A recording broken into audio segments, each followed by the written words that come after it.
Bonjour et bienvenue dans cette deuxième capsule de notre module sur les règles du jeu électoral.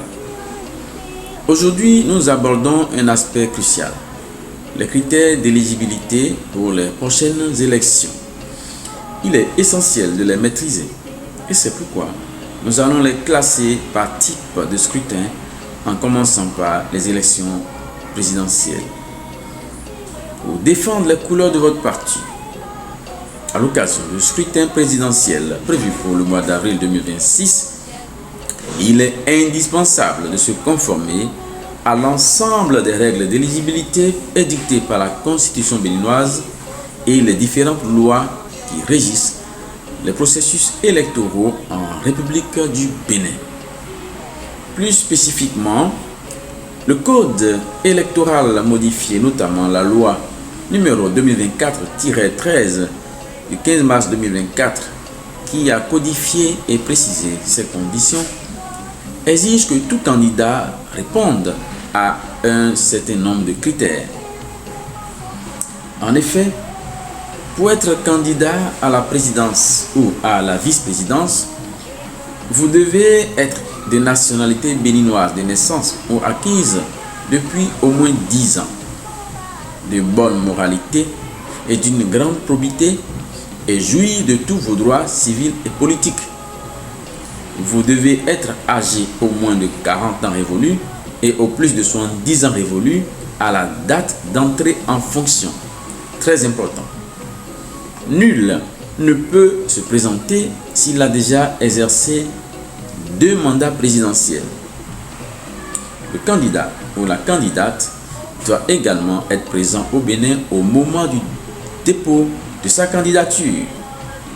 Jouir d'un état complet de bien-être physique et mental et obtenir le parrainage de moins 28 élus, députés et au maire, provenant de moins 3/5 des circonscriptions législatives. Notez bien, si vous êtes un membre des forces de défense et de sécurité, vous devez démissionner avant de pouvoir vous présenter si tel est votre souhait. Qu'en est-il des élections législatives? L'article 151 de la loi numéro 2019-43 du 15 novembre 2019 stipule que pour être candidat à l'Assemblée nationale, vous devez avoir 25 ans révolus à la date d'entrée en fonction. Pour les Béninois de naissance, il faut être domicilié au Bénin depuis au moins 1 an. Les étrangers naturalisés doivent y vivre sans interruption depuis au moins 10 ans. Même si vous remplissez ces conditions, l'article 152 précise que certaines personnes sont inéligibles. C'est le cas des individus condamnés lorsque la condamnation comporte la déchéance de leurs droits civils et politiques, des personnes privées par décision judiciaire de leurs droits d'éligibilité en application des lois en vigueur, des personnes condamnées pour corruption électorale, pour les crimes et délits économiques, ainsi que les personnes pourvues d'un conseil judiciaire. Notez que si vous êtes préfet, vous ne pouvez pas être candidat dans une circonscription de votre zone d'exercice sans avoir démissionné 12 mois avant le scrutin.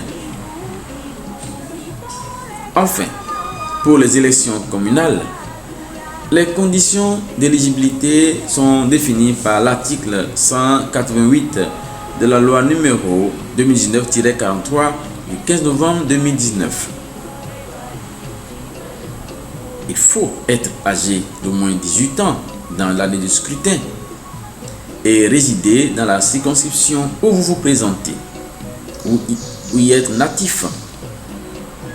N'oubliez pas que les fonctions d'agent de la mairie ou de l'arrondissement sont incompatibles avec les fonctions de maire, d'adjoint au maire, de chef d'arrondissement ou de conseiller. Voilà, vous avez désormais une meilleure compréhension des conditions d'éligibilité pour les fonctions de président, de député et de conseil communal.